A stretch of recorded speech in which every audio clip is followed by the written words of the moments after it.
Hello दोस्तों, आपको अपने चैनल एम ए ज्ञान स्टडी में स्वागत है। तो चलिए दोस्तों, आज हम प्रश्न स्टार्ट करेंगे विज्ञान का। और विज्ञान का प्रीवियस ईयर का प्रश्न है यह। और यह वीडियो का पार्ट नंबर 5 है। अगर आपने पार्ट नंबर 1, 2, 3 और 4 नहीं देखा है तो चैनल के प्लेलिस्ट में उपलब्ध है, और उस प्लेलिस्ट को जा कर के आप देख लीजिए, ताकि वे भी प्रश्न जो है प्रीवियस ईयर के प्रश्न है, और वे प्रश्न भी आपके नहीं छूटे। तो चलिए दोस्तों, इस प्रश्न को हम क्या करते हैं, स्टार्ट करते हैं। पहला प्रश्न हम आपको स्क्रीन पर दिखाते हैं। पहला प्रश्न आप देख सकते हैं, बोल रहा है आवर्त सारणी में B S I G E A S S B T E P O ये क्या है। बी से हो जाएगा ब्रोन, एस आई से सिलिकॉन, जी ई से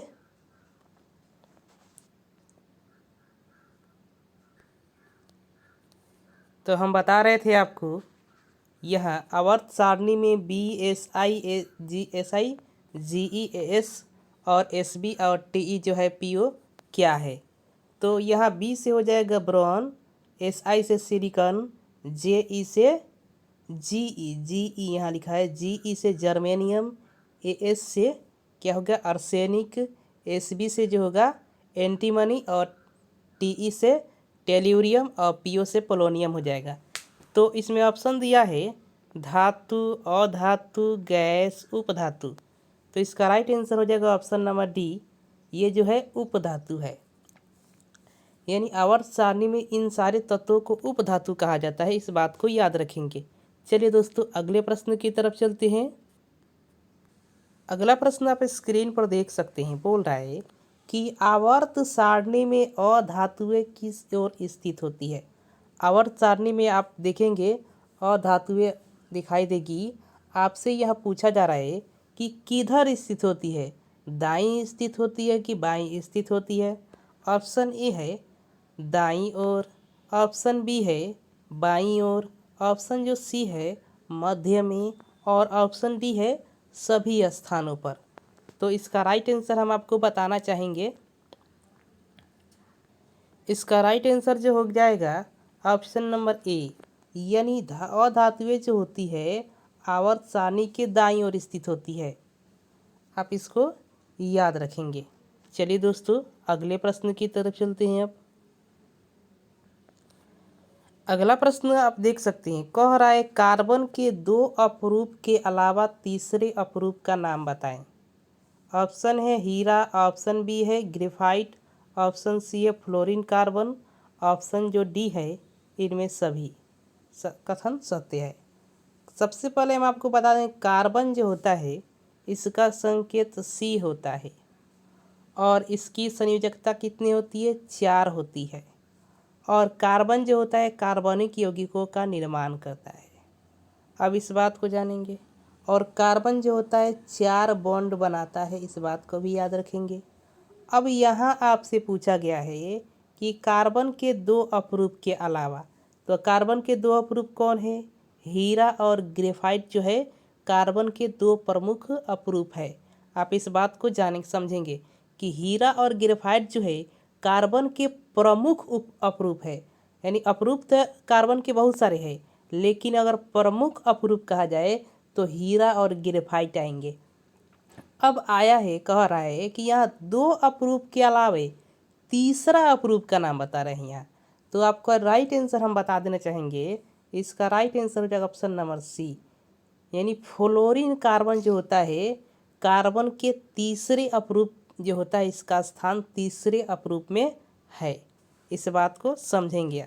तो चलिए दोस्तों, अगले प्रश्न की तरफ हम चलते हैं। अब अगला प्रश्न आप देख सकते हैं स्क्रीन पर। बोल रहा है यहाँ HENE और AR गैसें अभिक्रियाशील है, कम अभिक्रियाशील है, निष्क्रिय है, कम निष्क्रिय है। तो आपको हम बता देना चाहेंगे, ये option number C right answer है, निष्क्रिय गैस है। He के मतलब हीलियम होता है, और Ne का मतलब नियॉन, और AR के मतलब आर्गन होता है। हम आपको बता देना चाहेंगे कि इन्हें अक्रिय गैस के नाम से भी जाना जाता है, इस बात को भी याद रखेंगे।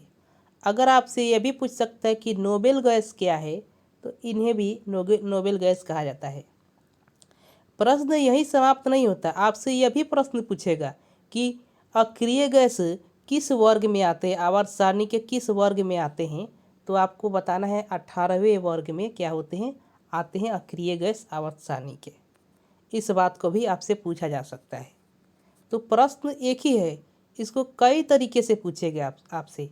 तो आपका जवाब एक ही है कि ये निष्क्रिय गैस से इन्हें नोबेल गैस कहते हैं और इन्हें अक्रिय गैस भी कहते हैं, और ये अभिक्रिया किसी भी तत्व के साथ नहीं करते हैं, और इसकी जो संयोजकता होती है 8 होती है, यानी इनके जो होते हैं अष्टक पूर्ण हो जाते हैं, पूर्ण होते हैं।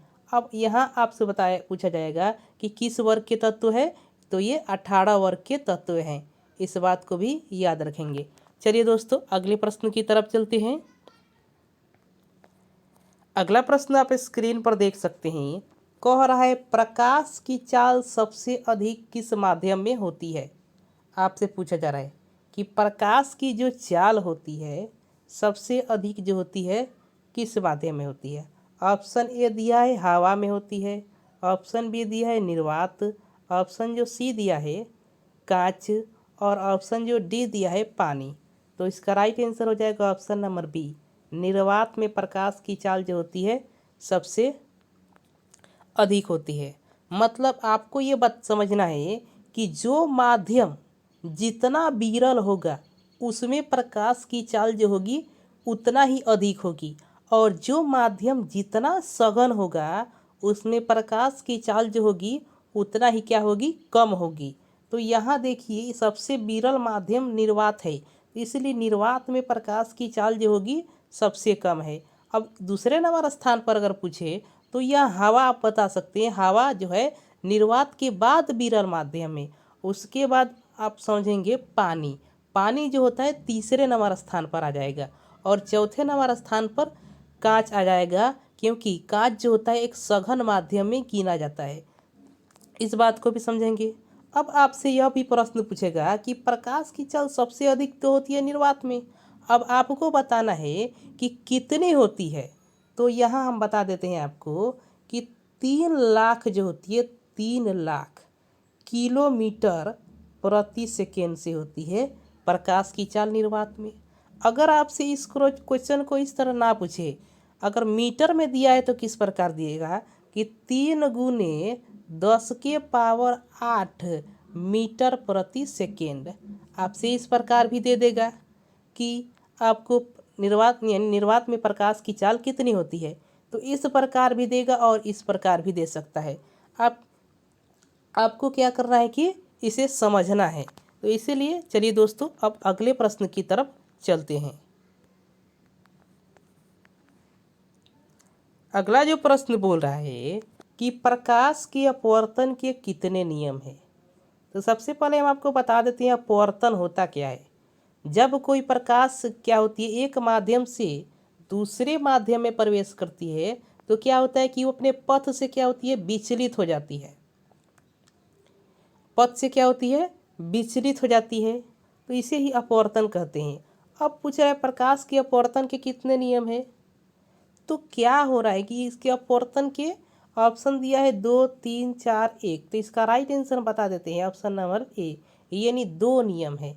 एक तो नियम ये है कि आपतन कोण की जया अपवर्तन कोण की जया का अनुपात एक नियतांक होता है, इसे स्नेल का नियम कहते हैं। और एक और नियम जो है, सभी किरणें क्या होती है, अपवर्तित किरण और आपतित किरण जो होती है, आपतित किरण और अपवर्तित किरण जो होती है एक ही तल में होते हैं, अभिलंब सब मिलाकर के एक ही तल में होते हैं। यह भी एक नियम है अपवर्तन के। तो इस बात को आप समझ सकते हैं। तो चलिए दोस्तों, अगले प्रश्न की तरफ चलते हैं। अगला प्रश्न आप स्क्रीन पर देख सकते हैं, कह रहा है क्लोरीन के 2 समस्थानिक है। ऑप्शन दिया है Cl35 से Cl36, Cl34 से Cl35, Cl33 से Cl34, Cl35 से Cl37। तो इसका राइट आंसर हम बता देते हैं आपको, इसका राइट आंसर हो जाएगा ऑप्शन नंबर डी, Cl35 से Cl क्या होती है 37 तक की जो होती है क्लोरीन के दो समस्थानिक है। अब आपको बताएंगे कि क्लोरीन का जो संकेत होता है कितना होता है, Cl होता है। और इसकी परमाणु संख्या अगर पूछ दे तो इसका परमाणु संख्या 17 होता है। अगर आपसे पूछे कि Cl किस वर्ग का तत्व है तो आपको बताना है 17 नंबर वर्ग का तत्व है। अब आपको बताना है कि यह इसे क्या कहा जाता है, 17 वर्ग के तत्वों को हाइड्रोजन तत्व कहा जाता है। इस बात को भी आपसे परीक्षा में पूछ सकता है। तो चलिए दोस्तों, यहीं हम प्रश्न को समाप्त करते हैं। अगर प्रश्न अच्छा लगा है, वीडियो अच्छी लगी है तो वीडियो को लाइक करें ताकि ऐसा ही प्रश्न हम आपके लिए लेकर आते रहे, और चैनल को सब्सक्राइब कर लें। तो चलिए दोस्तों, धन्यवाद।